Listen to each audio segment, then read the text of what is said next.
Nunca olvidaré el momento en que mi esposo Emilio se inclinó hacia su abogado en esa sala del tribunal, sonriendo con tanta arrogancia que me dieron ganas de gritar. Sus palabras todavía resuenan en mis oídos: me voy a llevar la mitad de sus millones, incluyendo la casa de su abuela. Después de todo, somos una sociedad conyugal. El silencio en la sala era tan denso que se podía cortar con un cuchillo. Yo permanecí quieta en mi silla, con las manos cruzadas sobre mi regazo, sosteniendo un sobre blanco que había estado guardando durante meses. Emilio no tenía idea de lo que contenía ese sobre, pero yo sí sabía que ese papel iba a cambiar todo. Durante 10 años creí que había construido una vida perfecta junto a Emilio. Cuando nos conocimos en aquella conferencia de negocios, él me deslumbró con su inteligencia y carisma. Era gerente de ventas en una empresa respetable, mientras yo dirigía el imperio familiar que había heredado, propiedades, inversiones y, lo más preciado para mí, la hermosa casa colonial de mi abuela Elena donde ahora vivíamos. Los primeros años fueron como un cuento de hadas. Emilio celebraba cada éxito de mi empresa como si fuera propio, me apoyaba en decisiones difíciles, y cuando perdí a mi abuela Elena, fue él quien me sostuvo mientras lloraba. Pensé que había encontrado a mi compañero de vida. Pero hace un año, algo cambió. Todo comenzó después de que mi empresa tuvo el mejor año de su historia. De repente, Emilio empezó a hacer comentarios extraños sobre nuestro dinero y nuestras propiedades de una manera que me ponía los nervios de punta. Al principio pensé que solo estaba orgulloso de nosotros como pareja. La primera señal real de alarma llegó cuando lo encontré en mi oficina privada, revisando documentos financieros confidenciales esparcidos sobre mi escritorio. Cuando le pregunté qué hacía, me sonrió de una manera que no había visto antes. Solo quiero entender mejor nuestro patrimonio familiar, mi amor. Después de todo, estamos casados y esto nos afecta a los dos. Esa noche no pude dormir. Había algo en su tono, en esa palabra nuestro, que me hizo sentir como si hubiera un extraño en mi casa. Emilio comenzó a comportarse diferente. Invitaba a sus amigos a lo que ahora llamaba nuestra mansión, hablaba sobre optimizar nuestras inversiones, y cada vez que yo trataba de hablar con él sobre estos comentarios, me decía que estaba exagerando. Pero yo había heredado algo más que dinero de mi abuela Elena, había heredado su instinto para los negocios y su sabiduría sobre las personas. Lucinda me había dicho siempre: una mujer inteligente observa, escucha y se prepara. Y nunca confíes en alguien solo porque duerme en tu cama. Las siguientes semanas fueron las más difíciles de mi vida. Emilio seguía siendo cariñoso y atento por fuera, pero yo comencé a notar cosas que antes había pasado por alto. La forma en que sus ojos brillaban cuando hablaba de mis propiedades. Como había empezado a estudiar discretamente los documentos que yo dejaba sobre la mesa. Las preguntas aparentemente casuales sobre el valor de la casa de mi abuela. Una mañana, mientras él estaba en el trabajo, tomé la decisión más importante de mi matrimonio. Llamé a alguien que cambiaría el curso de todo lo que estaba por venir. No le dije a nadie sobre esta llamada. Ni siquiera a mi mejor amiga. Durante los siguientes meses, viví una doble vida que me destrozaba el corazón. Por las mañanas desayunaba con Emilio como si nada hubiera pasado, sonreía cuando me besaba antes de irse, y por las noches cenábamos juntos mientras él continuaba con sus comentarios sobre nuestro futuro financiero. Pero por dentro, cada palabra suya era como un cuchillo, porque yo ya sabía lo que él estaba planeando. Lo que no sabía era que yo también tenía un plan. Un plan que estaba a punto de ejecutarse de la manera más perfecta posible. Lo que descubrí sobre Emilio me rompió el corazón de una manera que nunca pensé posible. La persona a quien había llamado esa mañana era mi contador de confianza, el señor Ramírez, que había trabajado con mi familia durante décadas. Lo que me dijo cambió mi mundo para siempre.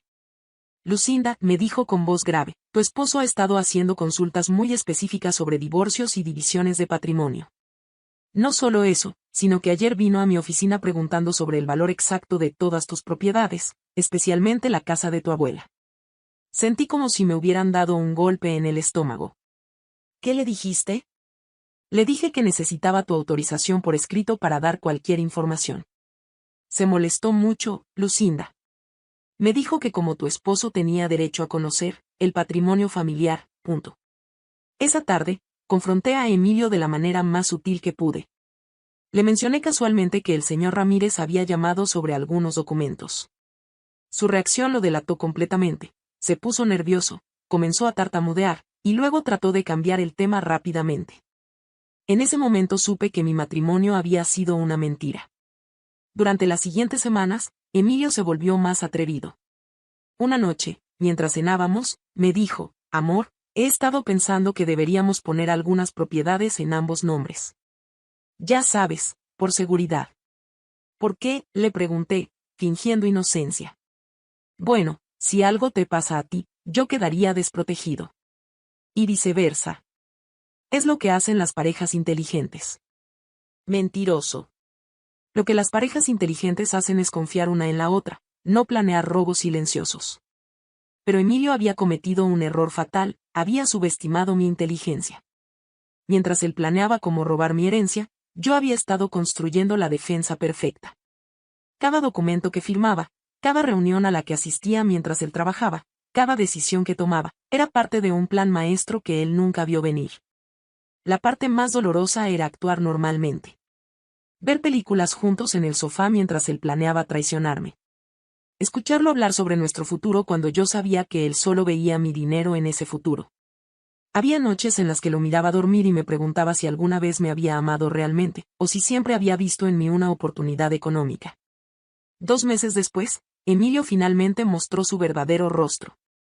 Llegué a casa del trabajo y lo encontré sentado en la sala con una carpeta llena de documentos y una expresión que nunca había visto antes. No era el hombre dulce con quien me había casado. Era alguien frío, calculador, hambriento. Lucinda, necesitamos hablar seriamente, me dijo, sin levantarse a saludarme como siempre hacía. ¿Sobre qué? Sobre nuestro matrimonio y lo que es justo. Abrió la carpeta y me mostró papeles que había preparado. Quiero que transfieras la mitad de tus propiedades a mi nombre. Hemos estado casados 10 años, he sacrificado oportunidades por este matrimonio, y merezco mi parte. Su frialdad me dejó sin aliento. ¿Tu parte de qué, Emilio? De todo. Su voz se alzó por primera vez en nuestra conversación. La casa de tu abuela, las propiedades de renta, las inversiones. Todo eso debería ser nuestro, no solo tuyo. En ese momento, vi al verdadero Emilio por primera vez. No era el hombre cariñoso que me consolaba cuando lloraba, sino un extraño codicioso que había estado viviendo una mentira durante años.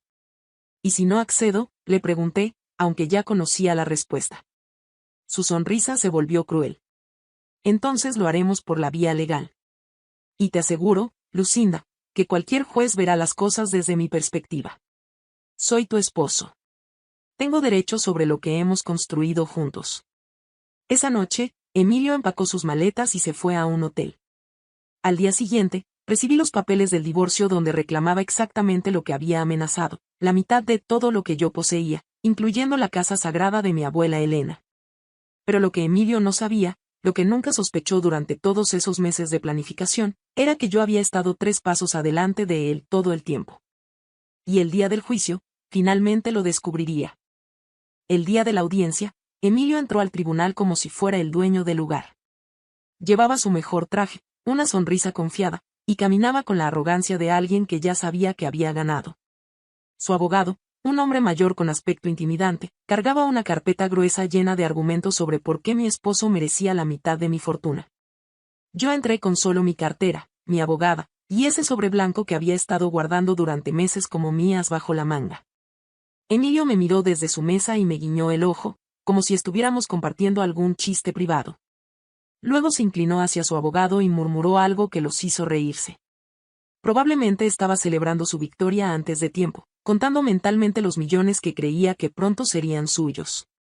El abogado de Emilio comenzó su presentación con un discurso dramático sobre la injusticia del matrimonio moderno y los sacrificios emocionales no reconocidos.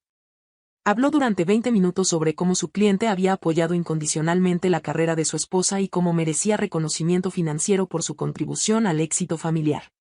Durante todo este teatro, Emilio asentía dramáticamente a cada palabra, mirándome de vez en cuando con esa sonrisa arrogante que ahora me daba náuseas. En su mente, ya estaba gastando mi dinero. Su señoría, concluyó el abogado con voz solemne, mi cliente no pide caridad. Pide justicia. Pide lo que legalmente le corresponde como esposo devoto que sacrificó sus propias oportunidades por el bien de este matrimonio.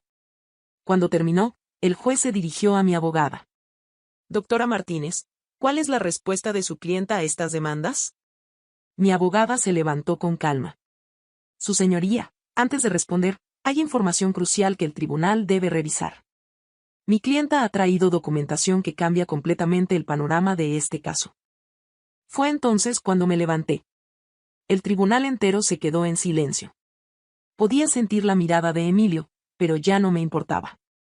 Saqué el sobre de mi cartera, el mismo que había estado cargando como un tesoro secreto durante meses.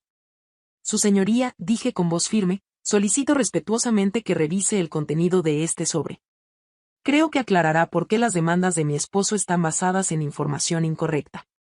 Emilio se veía confundido, pero aún confiado. Su abogado frunció el ceño, claramente preguntándose qué podía contener un simple sobre que fuera relevante para el caso. El juez tomó el sobre, lo abrió, y comenzó a leer. Al principio su expresión era neutra, pero gradualmente sus cejas se alzaron. Luego sonrió ligeramente. Y finalmente, para mi satisfacción infinita, comenzó a reírse. No era una risa cruel, sino de genuina sorpresa y, me atreví a pensar, respeto. ¿Qué dice ahí?, preguntó Emilio, su voz ahora mostrando la primera grieta en su confianza. ¿Qué contiene ese papel?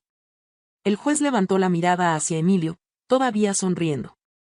Señor Emilio, me temo que sus demandas están basadas en una premisa completamente equivocada. ¿Cómo? El abogado de Emilio se levantó bruscamente. Nuestro caso está fundamentado en la ley. Los bienes matrimoniales. Efectivamente, interrumpió el juez, pero según los documentos que tengo aquí, desde hace 8 meses la señora Lucinda ya no es propietaria directa de los bienes que usted reclama. El color se desvaneció del rostro de Emilio como si hubiera visto un fantasma. ¿Qué significa eso?, susurró. Significa, continuó el juez, claramente disfrutando el momento, que 8 meses antes de que usted presentara esta demanda, su esposa ya había tomado medidas para proteger la herencia familiar de exactamente esta situación. En ese momento, miré a Emilio directamente a los ojos. Ya no sentía dolor ni traición. Solo una satisfacción profunda y silenciosa. Había funcionado. Mi plan había funcionado perfectamente. ¿Pero lo mejor estaba por venir? Su señoría, mi abogada se levantó para explicar, cuando mi clienta comenzó a sospechar las verdaderas intenciones de su esposo. Decidió proteger los bienes heredados de su familia mediante una estrategia completamente legal. Hace 8 meses, transfirió todos sus bienes principales a un fideicomiso familiar. Emilio finalmente entendió lo que estaba pasando.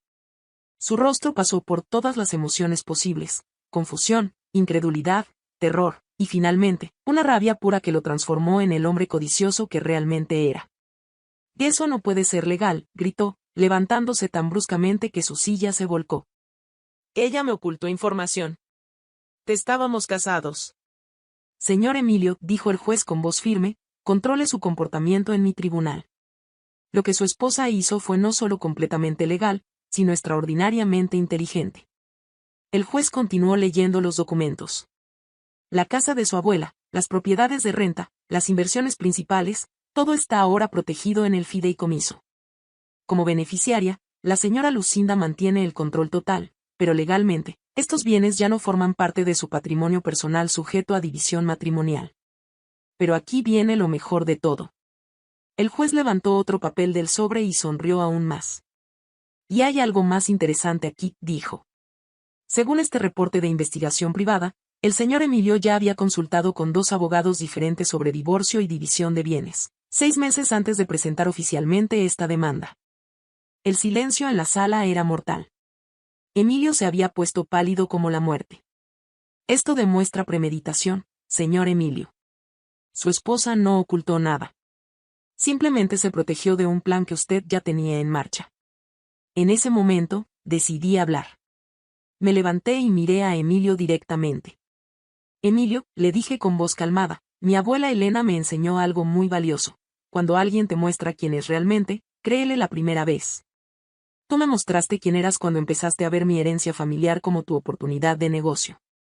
Su abogado hizo un último intento desesperado. Su señoría, ¿debe haber alguna compensación por los años de matrimonio? El juez revisó los papeles finales. Según los documentos, El señor Emilio tiene derecho únicamente a sus bienes personales y a la mitad de los ahorros en cuentas conjuntas, que ascienden a aproximadamente 4,000 pesos. 4,000 pesos. Eso era todo lo que Emilio obtendría de sus grandes planes para robar la fortuna de mi familia. Pero la historia no termina ahí. Aquí viene el segundo giro que ni siquiera Emilio esperaba. Mientras salíamos del tribunal, mi abogada me entregó otro sobre. Lucinda, llegó esto esta mañana.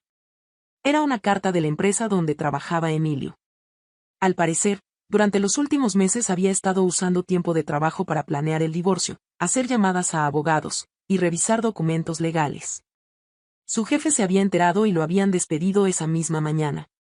Emilio no solo había perdido mi fortuna. Había perdido su trabajo también. En los escalones del tribunal, Emilio me alcanzó. Su arrogancia había desaparecido completamente, reemplazada por una desesperación patética. Lucinda, por favor. Podemos arreglar esto. Fue solo un malentendido. Yo te amo de verdad. Me volteé para mirarlo una última vez. Emilio, el amor verdadero protege, no roba. Si realmente me hubieras amado, nunca habrías visto la herencia de mi abuela como tu boleto de lotería. Hoy, un año después, vivo en paz en la hermosa casa colonial de mi abuela Elena. Mis bienes están seguros, mi empresa prospera más que nunca, y he aprendido la lección más valiosa de mi vida, confiar siempre en mi instinto y proteger lo que realmente importa. No se trataba solo de dinero, sino de preservar la confianza y el legado que mi familia construyó con tanto esfuerzo. ¿Y Emilio? Según me enteré por amigos mutuos, la experiencia lo cambió profundamente. Al darse cuenta de lo que casi pierde por su codicia, decidió empezar de nuevo. Dejó su trabajo de gerente y abrió su propio pequeño negocio de consultoría. Trabaja día y noche, construyendo algo propio por primera vez en su vida, sin depender de nadie más. Hace 3 meses recibí una carta suya. Era una disculpa sincera, sin pedir nada a cambio. Me contaba que finalmente entendía el valor del trabajo honesto y que lamentaba profundamente haber tratado de tomar lo que no le pertenecía. No respondí la carta, pero me alegró saber que había aprendido algo de todo esto. Algunas personas nunca cambian. Pero yo sí cambié. Aprendí que la verdadera riqueza no está en el dinero, sino en conocer el valor de lo que tienes y tener la inteligencia para protegerlo. Mi abuela Elena tenía razón, una mujer inteligente observa, escucha, se prepara, y cuando llega el momento de actuar, ya está lista para ganar.